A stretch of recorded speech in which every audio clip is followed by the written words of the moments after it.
Madam President. Senator from Nebraska. Thank you, Madam President.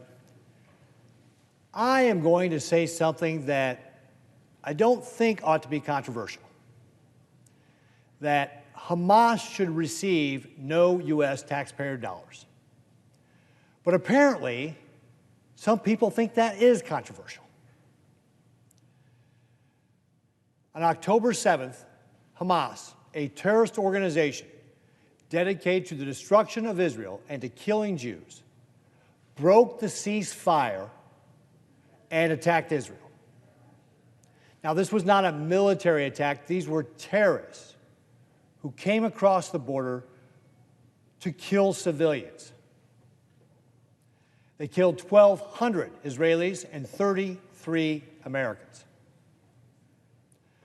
Last week, along with my Senate colleagues, I watched an uncensored video taken from Hamas body cameras, cell phones, on surveillance television, intercepts of radio and telephone conversations. It was horrific. This atrocity was perpetrated by barbaric savages. We witnessed them shoot unarmed civilians. We saw the evidence of young girls raped. We saw the dead bodies of children, some burned beyond recognition. We watched as a Hamas terrorist decapitated an Israeli soldier. It was truly horrifying.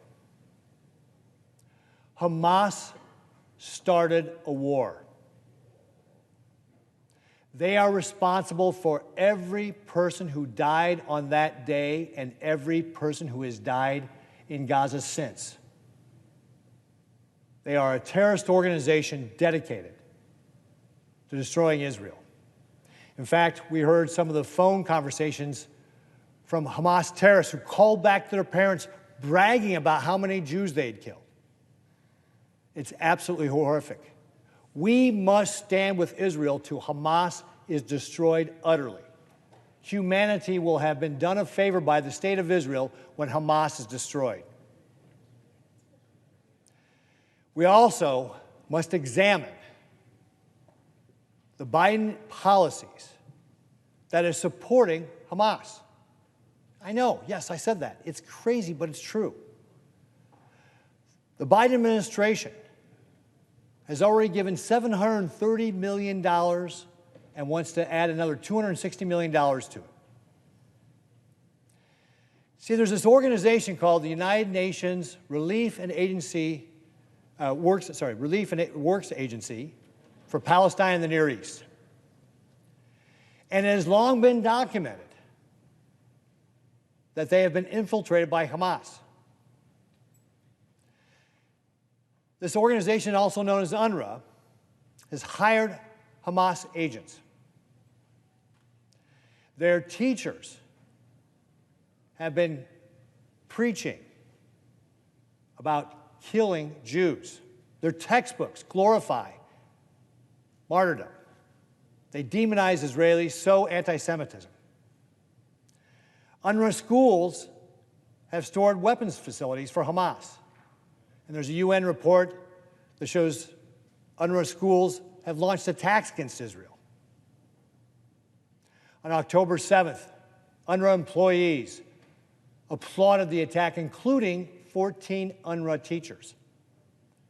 And now we have a report that an UNRWA teacher held one of the hostages in that teacher's attic, barely feeding the hostage.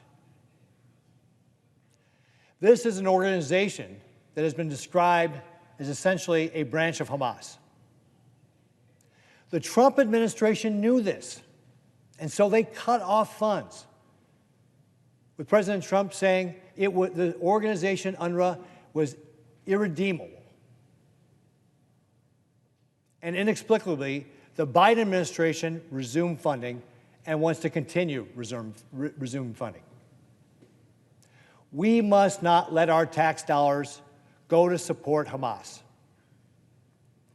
And that's why I've introduced the Stop Support for Hamas Act.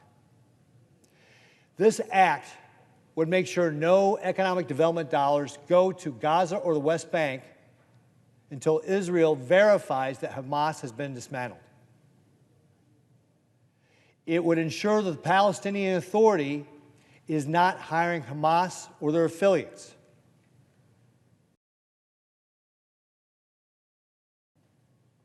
It would strengthen the Taylor Force Act to make sure the Palestinian Authority does away with this horrific pay-to-slay policy.